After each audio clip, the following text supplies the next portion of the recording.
Hey gang, it's Joe by Platt here with another Spirit Series video.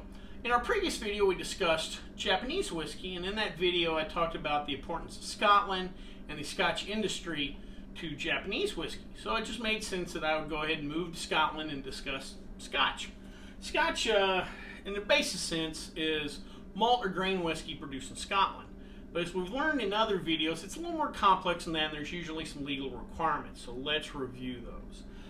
Scotch must be produced at a distillery in Scotland, originally just with water and malted barley. Later on, they decided other grains can be thrown into the mix, and we'll discuss that a little bit later. Those other grains being wheat and rye predominantly. It must be distilled at less than 94.8% alcohol by volume or 190 proof. This is higher than American whiskeys, but it's similar to what's allowed for in Canadian and Irish whiskeys. And that being said, we're going to look for a little lighter spirit in general. Must be matured in an excise warehouse. It's similar to the bottle and bond situation we talked about in an early video. Anyway, an excise warehouse in Scotland must be aged in oak cask. Now, I didn't say new oak. It doesn't have to be new oak, but it has to be aged in oak cask of 700 liters of volume or less, and for a minimum of 3 years. It's similar to what the Canadians do with their whiskeys. It must contain no other additional substances except for water and caramel coloring. And again, the Canadians and the Irish, and in blended whiskeys here in the US, they do allow for the addition of caramel coloring. And it kind of makes sense because if you're producing a lighter style whiskey, also, if it's not in a new oak barrel, you're not going to get quite the color from that wood anymore. A little caramel coloring will add just a visual aspect to it. It must be bottled at no less than 40% alcohol by volume or 80 proof. If there is an age statement on the bottle, a good example of this is Johnny Walker Black. It will say 12 years. That is the age of the youngest whiskey in that bottle. There could be 13, 14 plus year old whiskeys in a Johnny Walker bottle, but we know the youngest is 12 years per that label. Scotland, just like its neighbor to the West, Ireland, has a long tradition of distillation whiskey production. The two often argue about who was first. I don't want to get into that discussion. But the first mention of distillation in Scotland was in 1494, or 2 years after Columbus sailed. And something referred to as the exchequer's roll. Exchequer it wasn't a tax man, and it wasn't the treasury. It was kind of a government auditor that would check the municipality's books or wherever. Anyway, in his rolls, there was a mention of 8 bowls, B-O-L-L-S, of malted grain to be given to a local friar for the production of aquavitae, ishkaba, what have you. Most likely at the time they weren't aging like we think of modern whiskey production today. Anyway, come to find out that 8 bowls of malt was enough to produce roughly 1,500 bottles of spirit. So that right there tells you this is not a local friar who just learned distilling and was making something on a 5-gallon still. This was serious production, which meant there probably was other people producing spirits at the time. By 1644, the industry had grown enough in Scotland that the British decided it was time to tax. And so they started taxing whiskey production, and this created an illegal trade, or the Scottish version of moonshining. And a lot of this moonshining occurred in the Highlands, which is in a roundabout way similar to the Appalachian Mountains here in the U.S. It was remote. It was in higher elevation, which was fine for the Highlanders, but for the lowlanders that lived closer to the British, it was a little tough on them.